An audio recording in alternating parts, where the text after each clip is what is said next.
San Francisco Giants, who have had one of the weirder off seasons in recent memory, one of the weirder last two off seasons in recent memories, they signed Jorge Soler for 3 years and $42 million. The Giants have missed out on Correa, sort of, on Judge, on purpose. They could have just forged through with that contract, and clearly that was not what they wanted to do. Ohtani, they tried to trade for Giancarlo Stanton that one time. He didn't want to go there. The Giants have been looking for a slugger Yamamoto, for a long time. They've tried for a lot for both sides of the ball, and this was one that Soler was still lingering out there, and someone that I just thought was undervalued. And obviously, San Francisco as a ballpark is not necessarily someone where everybody wants to come hit, but when you've got probably 70 grade power like Jorge Soler does, he's like, yeah, sure, no problem, I got it, not an issue for me. I can come hit home runs in San Francisco. Jordan, do you know the last San Francisco Giant with a 30 home run season? I do. Although now I'm wondering who the last right-handed hitter for the San Francisco Giants to hit 30 home runs. The answer is Barry Bonds. I believe in his final season because didn't he only hit 28 in 2007? So it was before that. Must have been 2004. Okay. So I would say that is probably one of the craziest team-related fun facts that we have still going. But it makes sense in some respects. But it is also like a kind of says a lot about how the Giants have acquired and developed hitters, since Barry Bonds.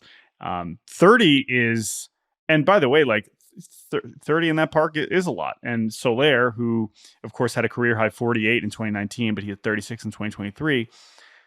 He's as good a bet as anybody, but it's not a guarantee that Jorge Soler is going to hit 30 home runs this year. And part of that is because while he has been very productive from a power standpoint, when he's been healthy, health has been an issue. And he's been streaky at times, but I love this guy. I mean, his career has been really interesting. When it kind of took a while for it to really get off the ground after those years in Chicago and even in Kansas City. It took him a while to really find it.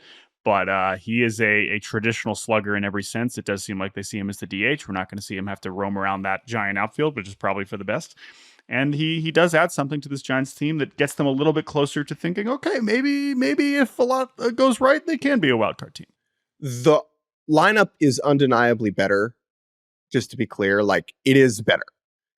It's not outstanding, but with Soler in the middle of it, it definitely adds another component to it.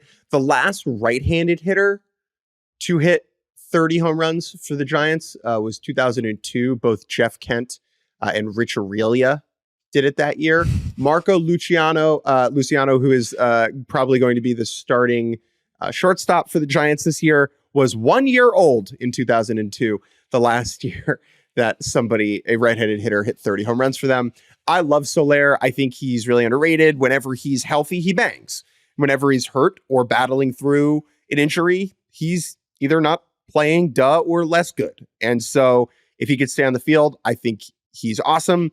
Look at the numbers from 2016 Cubs who have moved on to other pastures, and Soler's offensive numbers are right up there with everybody except for Kyle Schwarber, who's on a different level. He has more World Series rings than the rest of the Giants' 40-man roster combined. The only other person with a ring on the roster is Luke Jackson, who was on the 2021 Braves with Jorge Soler. Speaking of, that home run he hit in Game 6 of the 2021 World Series, we were in the building for it. Unforgettable. That is an unforgettable baseball moment. Go watch that clip back. It is arguably the biggest undersell by John Smoltz ever. His call of that is, especially because the critique of Smoltz would be that he's a Braves fan, right? No, opposite. Jorge Soler rules. I'm all in on him. I think he looks incredibly cool in uniform, and I can't wait to see him on the Giants. I like when the Giants sign big guys too. Like the Giants have Giants. Yeah. I think that's fun.